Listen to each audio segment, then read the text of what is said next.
Spot On is sponsored by the Wellbeing Project here at Boston University.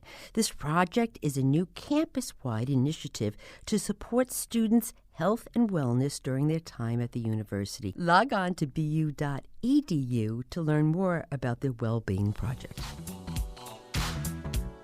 You are listening to Spot On, a health and wellness podcast that breaks through the latest media headlines to provide you with accurate and usable information that is, well, spot on to meet your needs. I am your host, Dr. Joan Salge Blake, a nutrition professor at Boston University and the author of the college textbook called Nutrition and You, which is used in colleges across the United States and abroad. Okay, get ready for this. So 63% of Americans drink coffee daily. As you know, I always do my homework, and there was a fun article about coffee consumption among college students. The top reasons of why they drink coffee, the first one was because it helps them feel awake. Hello, I mean, that's a no-brainer. They enjoy the taste was the second. The third was the social aspects of consumption of coffee. Then the fourth was improved concentration, followed by improved physical energy, and then mood. So I thought it'd be interesting to go to the streets and find out, why do you drink coffee? I drink a lot of coffee and a lot of tea. I drink like 2 cups of coffee and like 3 cups of tea a day. It's not great. It's more habit. I love coffee. I'm probably addicted to it. I have like 2 cups a day. It's great. It keeps me awake. I've drank a cup of coffee a day since I was 15 probably. Drink it with half and half, no sugar. I love coffee. I don't drink coffee at all. It kind of makes me anxious and makes my heart rate go up pretty quickly. I really want to save it for when I'm like very, very sleep deprived. I drink coffee regularly, probably too much coffee, 2-3 cups a day. It first started out as like, okay, it tastes good or like energy or whatever, but at this point it's just like I'm used to working while I drink coffee. If I don't, I just feel like something's missing. I drink coffee almost every day, maybe 2 or 3 cups with milk. It gives me energy and caffeine that I need to study and be fresh. Although I'm sure that I can switch to a more healthy option. I'm just too addicted. I love coffee, and I've been wanting to do a segment on coffee forever. I have a special guest here in the studio. Her name is Elizabeth Ward. She's a registered dietitian, and she has a master's degree, get ready, from Boston University. So she's a terrier. She's a fabulous nutrition communicator. She has written several books, including Expect the Best, What Your Guide to Healthy Eating Before, During, and After Pregnancy. And she has a blog that the name is fabulous. It's called betteristhenewperfect.com. Is that just perfect or what? So she is here because she does so much nutrition communications. She writes, she's on TV all the time. But most important, this is the only reason why she's really here, is I have never seen anybody love coffee and know so much about coffee than Elizabeth Ward. In fact, when you go on her Instagram pages, all you're going to see are pictures of coffee and her dog. That's it. I don't think she has any other life. So that's why I invited Liz to come on here to help us figure out, what is with all the coffee and all the coffee consumption. And Liz, I did some homework, and bottled water is the number 1 beverage or choice among Americans. We actually did a whole episode on bottled water. But number 2 is? Coffee. Yes. Bing and go. Right. Exactly. I mean, that's a no-brainer. Yeah, absolutely. I mean, you don't need a PhD to figure that out. No, you don't. You don't. I love coffee. You know that. That's why I'm here. Right. That's right. So let's start off. True confession. So how many cups of coffee do you drink a day?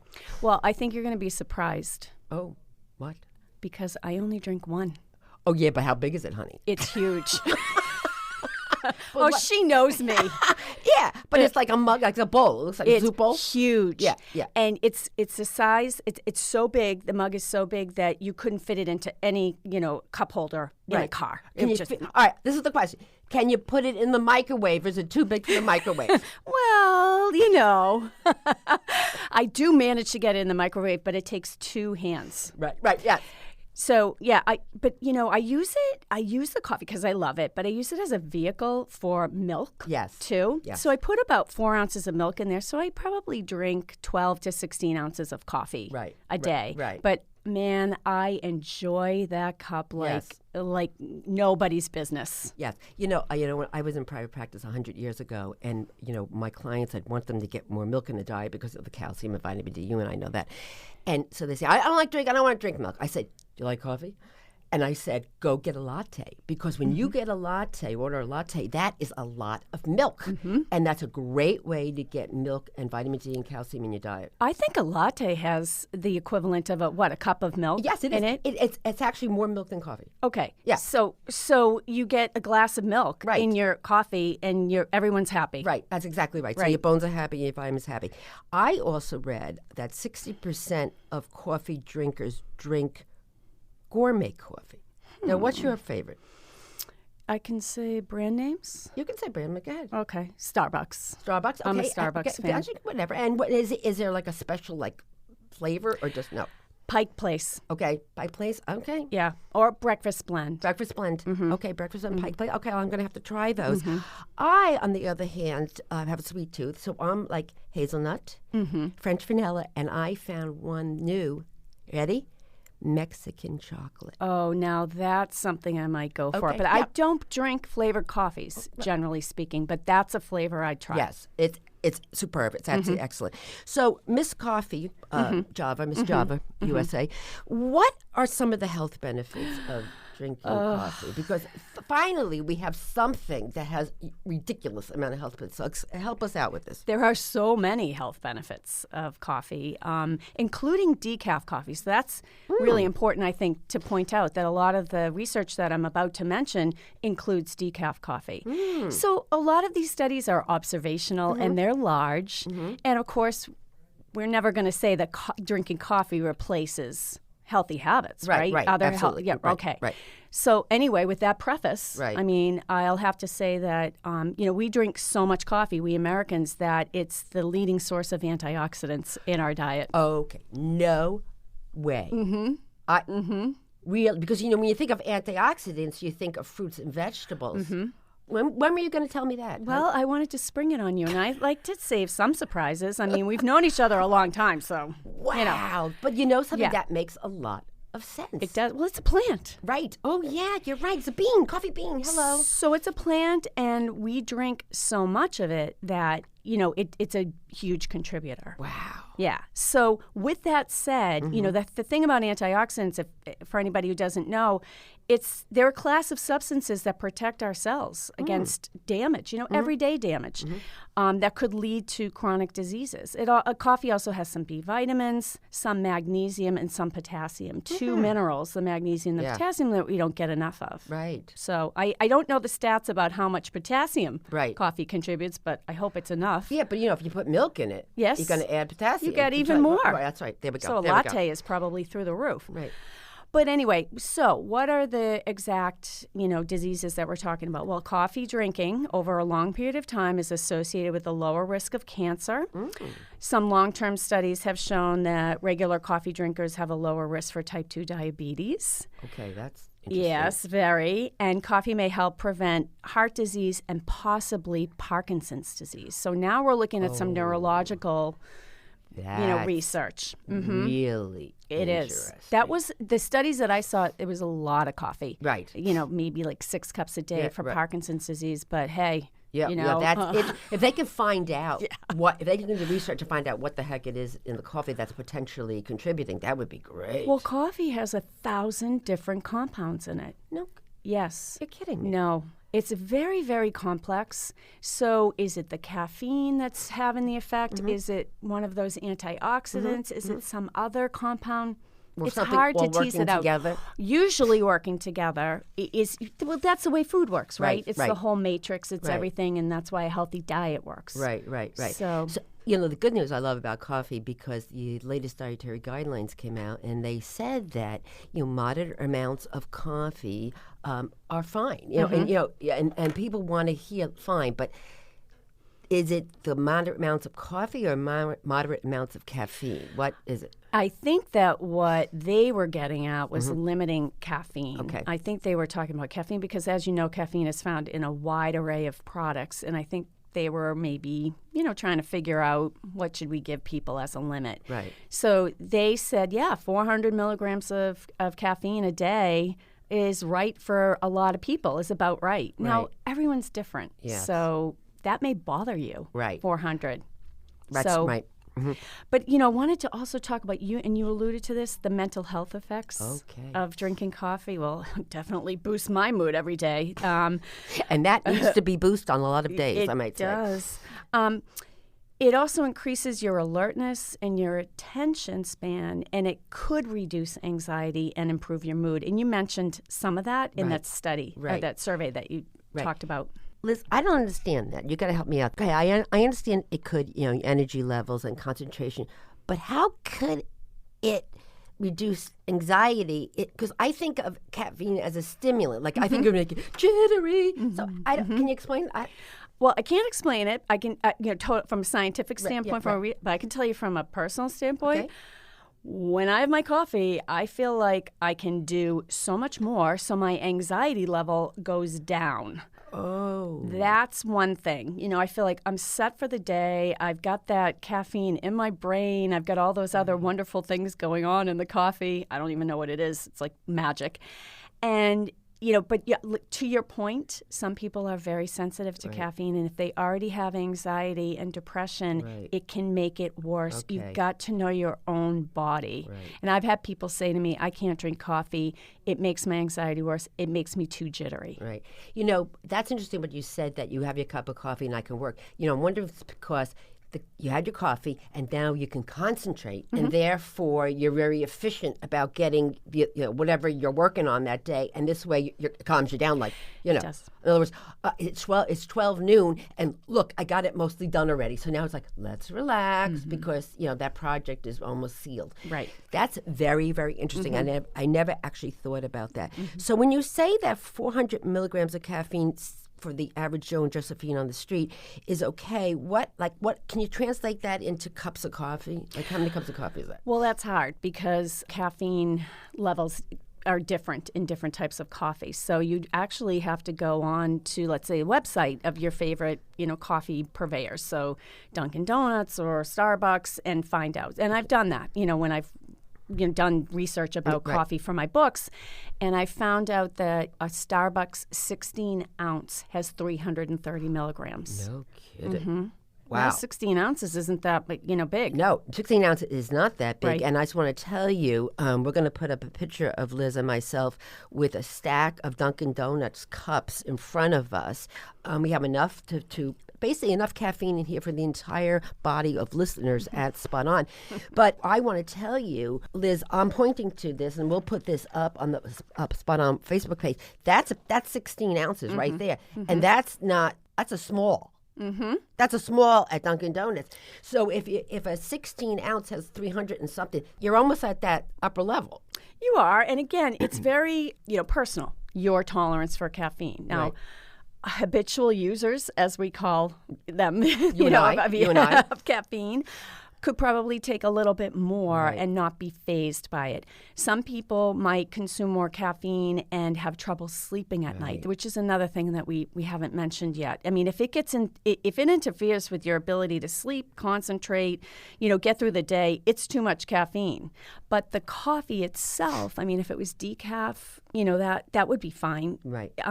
Because again, we don't not really sure which compound is giving the health benefits. Right. But we do know that the caffeine is giving us the alertness. Now, when I was pregnant, and I would go to Dunkin' Donuts and I would get the small, it was 10 ounces. Oh, isn't that interesting? Because Yeah.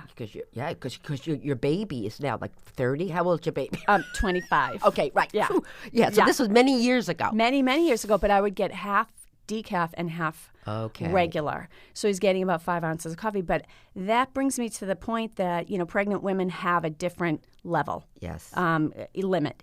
So it's 200 milligrams of caffeine a day. So again, back to that Starbucks that you might have been used to drinking before you got pregnant. Right. That's 330. Now you should go to about half of that. So that's, from the March of Dimes and from other organizations that are basing it on research. Caffeine can cross the placenta. Okay. Okay. But it's unclear what harm it would do a developing child, and if it does. It's very difficult to do caffeine research. I mean, you're never going to do what we call the gold standard of studies, which is a randomized control trial and feed pregnant women caffeine and see what happens to their baby. Right. All you can do is go back and say to women, how much coffee did you drink? Right. You know, and so there's some reports that excess caffeine can cause miscarriage or restrict a baby's growth, but the research is not conclusive. Still, I err on the side of caution whenever we're talking about pregnancy, and it's good to just limit it to 200. But don't worry if you drink a little bit more. Yeah, I know that's that. Women when they first get pregnant, they're like they don't even want to breathe the air. Mm-hmm. I mean, and, God love them for taking care of their bodies and their babies. So I know that's a good point to get out there.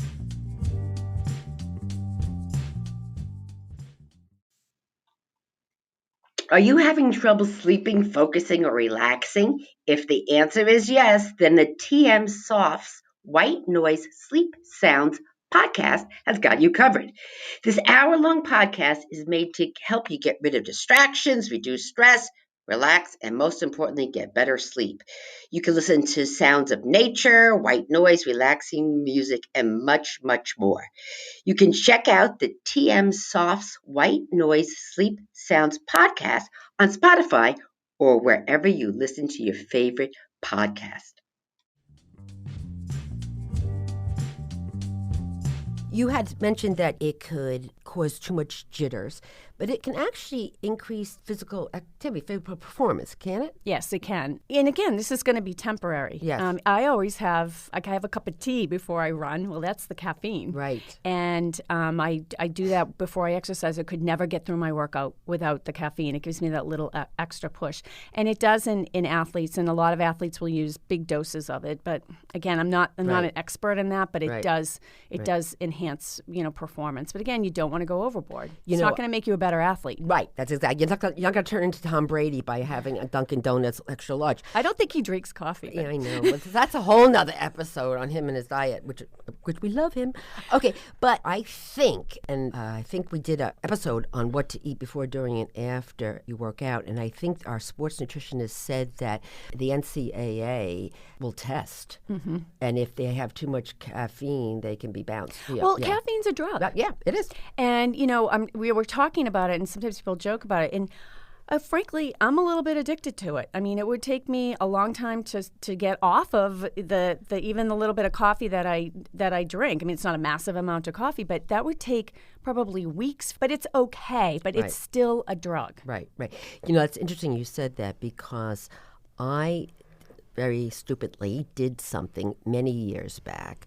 I said, I am going to stop drinking caffeinated coffee. And I said, I'm stopping tomorrow. And let me tell you, Elizabeth Ward, I had a headache the size of the Queen Mary for days. And so if you're going to wean yourself off, you have to do it gradually, don't you? Oh, yes. Do not go cold turkey. Yeah. I mean, there are times when you're very, very sick and you don't want to see coffee, but you already have a headache from being sick, for having a cold or the flu or something, right? And you don't want to see coffee, but oh my, I've done that too. And it's like, that is the stupidest thing I've ever done. So you want to just maybe go half decaf, half regular, and kind of just wean yourself off. It takes 7 days. If you quit cold turkey, it would take 7 days for the caffeine to leave your body entirely. And that headache that you get, no amount of Motrin would touch it. Right. There's something about that headache, that caffeine headache, that you cannot get rid of. Yeah, I'm telling you, that was the longest 7 days of my life. I was not a happy puppy. So, and the people around you, were they happy? They weren't. They left after the first day. Well, do you blame them? All right. It's harsh. That's harsh. No, I mean, I wouldn't want to be around me. Right. All right, so we know that it can cause negative things like jitter. But what you said about the sleeping is very, very interesting, because we're going to do a whole episode on sleep, because sleep has become the thing, because without sleep, everything goes down the shooters. And, I had read that for some people who are very sensitive to caffeine, have got to stop the caffeinated beverages at noon. Otherwise, it's going to affect their sleep. I mean, that's unbelievable. Well, sleep is very complex, especially as you get older. It gets worse. And I mean, when you're in college, my daughter just came off a week of finals and she's exhausted. So when you're in college, you're really juggling so many things. And sleep is of the utmost importance to your health, but it's tough, when you're trying to be alert during the day and get all this stuff done and all your studies, or maybe you're working as well. It's crazy because you get into this cycle where you're having too much caffeine and then you can't get to sleep, or the sleep isn't high quality, and then you get up the next day and you're tired and you need more caffeine. It's like being the mother of an infant. Yeah. It makes you crazy. And then you can't get the deep sleep that you need. So you need to, again, know your body. I mean, I stopped drinking caffeine around 3 o'clock in the afternoon. If I have anything past that, I'm not going to get to sleep at night. And I get up very early in the morning, and I'm not going to give that part up. So I need to do that to get things done. So you have to know what's right for you. Right. That's so true, because we get into this bad habit during college and graduate, or even like at the workplace. Like if you're working on a project that you have to bang out in 2 weeks and you deprive yourself of sleep, you're really not... All the caffeine in the world is not going to replace that sleep. And you need the sleep for the brain to think, for you to finish the project or take the exam or write the paper. But it is, like you said, a vicious cycle. And I have to tell you a statistic here at Boston University. You ready? This is a quiz. Okay. Because I know you were here, but you were here 100 years ago. BU is 1.5 miles from Kenmore all the way down. And you tell me, Elizabeth Ward, how many coffee shops are on the BU campus? In the 1.5 mile stretch? Yep. How many coffee shops? 13. 15. I was close. 15. The margin of error there was good, I think. Yeah. So this is a whole new thing, these coffee shops. And these coffee shops are like... There's one on campus here that has a fireplace. I mean, I wanted to move my whole office down there because it's got like a roaring fireplace, and the place is packed with people and laptops and coffee.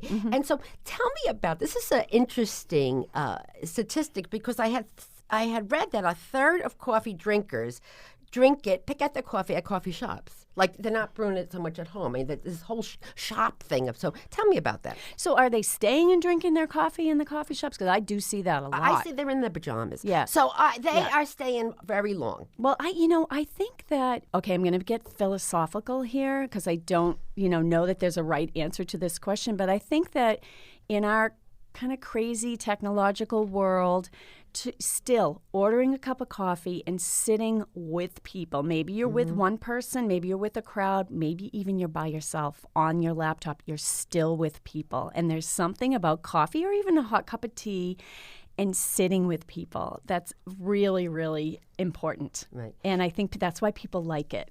I was lucky enough to be in Italy last summer. And, yes, I know. The trip you didn't take me on. We'll talk about that later. Don't do this on air. Okay, so, coffee in Italy is like, but they are exactly what you say. They come, they sit, they talk, they're with their people. I mean, there's a coffee shop in every corner, but it's a bonding atmosphere. It's really unbelievable. It is bonding. That's a perfect word. Even if you go in and you have a quick, shot of espresso or something you're standing at the bar, you don't take it out, right? No, right. I mean, you don't take it and run. You sit. And I think there's something to that. It's like family meals. Family meals are very different when you're sitting and actually talking to somebody. Yeah. And so I see these, 15 coffee shops, and then I did some homework, and I found out that the average American spends over $1,000 a year on coffee. Is that too much? Well, it's that or a Gucci bag. What do you want? You can't have both. It's one or the other. But isn't that interesting? And I think that number for college students is low. If there's 15, double that. If there's 15 coffee shops on there, so I think that there's a lot of money being, discretionary income going to coffee. And you're right. There are other places to get caffeine in your diet, and besides coffee. But what other foods have caffeine in it? Well, tea, of course. Yeah. Soft drinks, Mountain Dew and other Pepsi and Coke and things. The energy shots, of course. Can you talk about this? Because I have my thoughts on this, but I don't want to put them into your head or voice. Go ahead. Well, it's not that they have a tremendous amount of caffeine because they're small. I mean, they're like 2 ounces, 2.5 ounces, but it's the number of shots that people are doing. Right. So, my thoughts about energy shots are, don't do them. Right. I'm not a big fan because, we're talking about the benefits of coffee and we're saying it's a really complex thing. I know people don't always like to drink coffee. They don't like the taste of it, so they go for the caffeine in other ways, but I think you can get yourself into a real hole here. First of all, it's expensive, but an occasional energy shot isn't going to hurt you, but it's probably going to really pump you up, temporarily. But I think, the excessive amounts that you may get into around finals time, around midterms, or just trying to juggle, like we're saying, work and studies, you can get into a hole and you can really disturb your sleep. Right. There is the American Academy of Pediatrics has come out against, because the little people are drinking these shots. Yes. People in middle school and high school, and this is, and the dangers of this is, you have a cup of coffee, it's hot, so you sip it, but a shot is a shot, and so if you're doing multiple shots in little people's bodies, and young adults, that is the point where, because you can get, it doesn't affect your heart rate and blood pressure. Yes, right, and it can affect a growing child, like the middle schoolers that you're talking about, their cardiovascular system, their nervous system. We just don't know what the effects are going to be. Right, and there's incidents where they've gone to the emergency room. Oh, the emergency room visits for college students who mix energy drinks with alcohol. Oh, no. Is through the roof. Okay. I have to tell you something. I teach here, and we do a whole lecture on alcohol. And so, there's, just like coffee, there's some positive benefits to alcohol, it moderation and, whatever, appropriately consumed. But anyway, I put up this picture of a bartender mixing alcohol with an energy drink, like mixing it, pouring it simultaneously in there. And I put up this picture in the class, and I say to the students, if I ever see you doing this, drinking energy drinks with alcohol, you are so grounded. And they laugh. They laugh in class. Look at my face. I'm telling you, you are so grounded. And explain to them why this is so unbelievably dangerous. Well, I mean, probably the biggest reason is because when you combine alcohol with an energy drink, it's much harder to tell how the alcohol is affecting you. So you can be just as impaired drinking this combination, which goes down, I think, more easily than a lot of alcohol. And your reaction time can be just as slow, your coordination can be just as off as if you were drinking just an alcoholic drink, like a cocktail or a beer. So it kind of masks what's going on with the alcohol, and that has landed a lot of college-age students in the emergency room. Right, because they are way over-intoxicated, because, you would have been dizzy or and feeling it and stop drinking, but you just keep drinking. So that is by far the worst. I mean, I don't know where that who came up with that dumb idea. I don't know, but it's been going on ever since Red Bull came out, which was ages ago. I remember bartenders, mixing the two things. That's right. And that's 20 years ago? Yeah, that's just incomprehensible to me, but I just... And how does it taste? I don't know, but we're not going to find out. That I can tell you right now. So it sounds like, Miss Elizabeth Ward, Miss Java, USA, coffee is... okay, I guess, in moderation. It is okay in moderation if you're okay with the caffeine. If you're not okay with the caffeine for whatever reason, you try decaf. If you don't like coffee, don't drink it. Right. You don't have to. Right.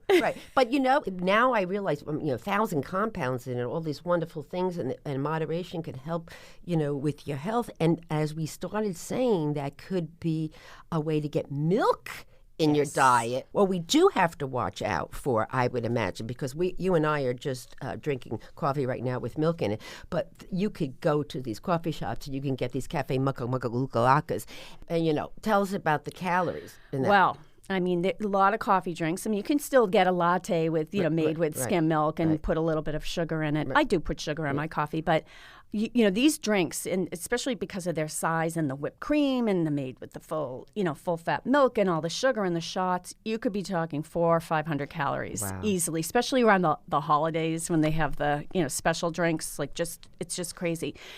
Also, they're very expensive, and so you talk about racking up money, on coffee. That's really going to do it. But and the other thing is you want to be careful about the sugar also in the energy drinks as well. Oh, I didn't think about that. Yeah, because a 16-ounce one could have 13 teaspoons of added sugar. Whoa. Yeah, the 16, like the Monster. Oh my goodness. Yeah. Mm-hmm. So you're drinking one of those. Now, it's not a shot, so you're not getting, because it's diluted and it's in a bigger volume, but you're also getting, that many teaspoons of sugar. Like caffeine on sugar. Mm-hmm. Yeah. Oh my goodness gracious. Mm-hmm. Bad combo.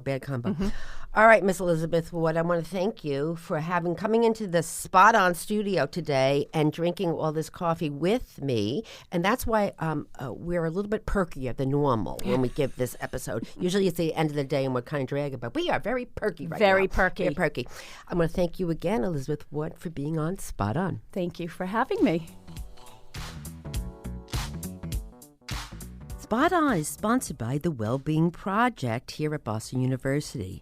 This project is a new campus-wide initiative to support students' health and wellness during their time at the university. Log on to bu.edu to learn more about the Wellbeing Project.